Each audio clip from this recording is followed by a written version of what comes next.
Welcome back to True Crime Pulse. This is the story of two young lovers who had it going easy, filled with love and committed to each other until the night of an argument over a fake prank that involves pregnancy. What did Danielle tell her boyfriend that made him angry, and why did Jemical carry out such a deadly act to the once love of his life, as he claimed? In the summer of 2013, the sun cast a golden glow over 15-year-old Danielle Locklear as she spent the warm months at her grandmother's home in Hope Mills, North Carolina. The small town, with its quiet streets and tranquil creeks, seemed like the perfect escape for a vibrant teenager like Danielle. She had sparkling eyes, an infectious laugh, and a smile that could brighten any room. Though she missed her family back in Myrtle Beach, she was quickly charmed by the warmth of her new surroundings and the friends she was making. When the school year began, Danielle asked her mother for permission to stay in Hope Mills and enroll in the local high school. She was eager to start fresh, meet new people, and embrace the opportunities that came her way. Among her new friends was Jemical Malloy, a high school senior. Danielle fell for him almost instantly. Her notebooks became covered with hearts as she daydreamed about their blossoming romance. Jemical was quiet and reserved, a sharp contrast to Danielle's lively personality, but they seemed to complement each other in an unlikely way. It was the start of a relationship that would change everything. Danielle's days were filled with the excitement of young love and the challenges of navigating a new school. Jemical introduced her to his best friend, Dominic Locke, who often tagged along as a third wheel in their outings. Dominic was loyal to Jemical, and the two had plans of joining the military after high school. To Danielle, Dominic seemed like someone who was easily influenced and content with following Jemical's lead in most things. As the months passed, Danielle and Jemical's relationship faced ups and downs. They broke up briefly during the Christmas holidays, but soon reconciled. Their connection seemed strong, but cracks began to show as they argued over small misunderstandings. Despite their differences, Danielle remained deeply in love, believing that their bond could overcome any obstacle. However, tensions between them simmered, and Dominic's unruly nature made it worse. Though calm, he was stubborn on the inside. In March 2014, near the end of the school year, Danielle's mother received a call that shattered her world. Danielle had gone missing. Her aunt, Chana, took it upon herself to search the wooded areas around Hope Mills, including a creek where local teenagers often hung out.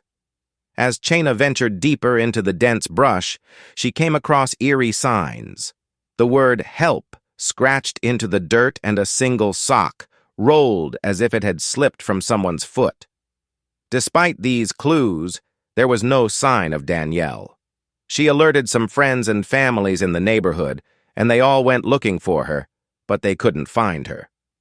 The authorities checked all the places teenagers used for hangout to see if she was running away from home or needed freedom, but still couldn't find her. Days turned into weeks, and the community grew more desperate. Search parties scoured the area, and Danielle's family pleaded for her safe return. Among those helping was Jemical, who attended searches and offered support to Danielle's grieving relatives. His actions seemed genuine, but suspicions began to arise.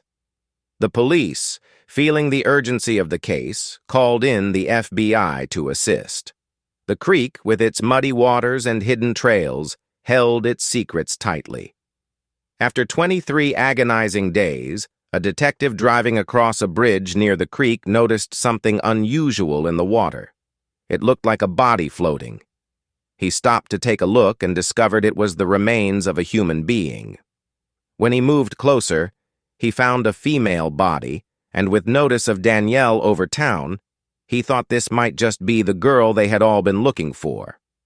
Investigators discovered Danielle's body submerged in the sludge, bound with nylon rope tied to cinder blocks. A single sock was stuffed into her mouth, matching the one her aunt had found earlier. The discovery confirmed everyone's worst fears.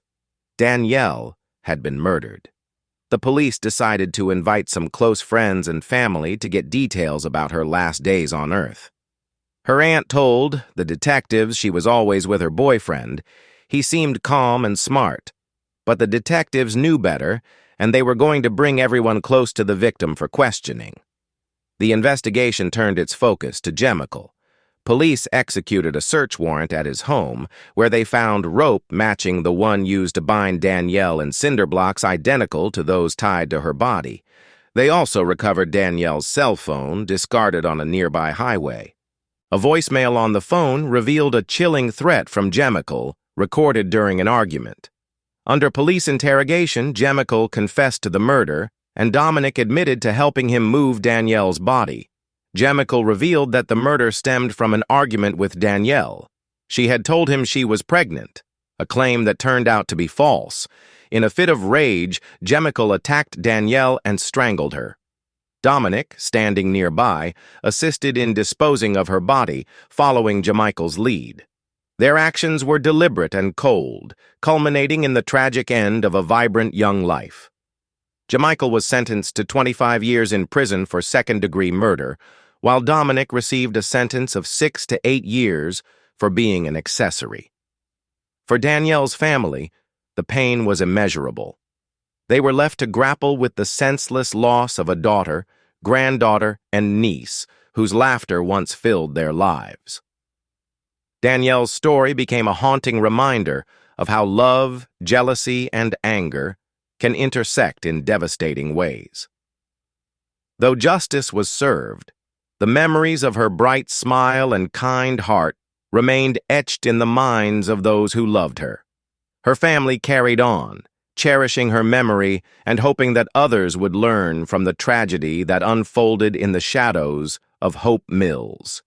Thank you for listening to True Crime Pulse. Share your thoughts on the story, like and subscribe to the channel. Until the next episode when we bring you more crime stories, stay safe.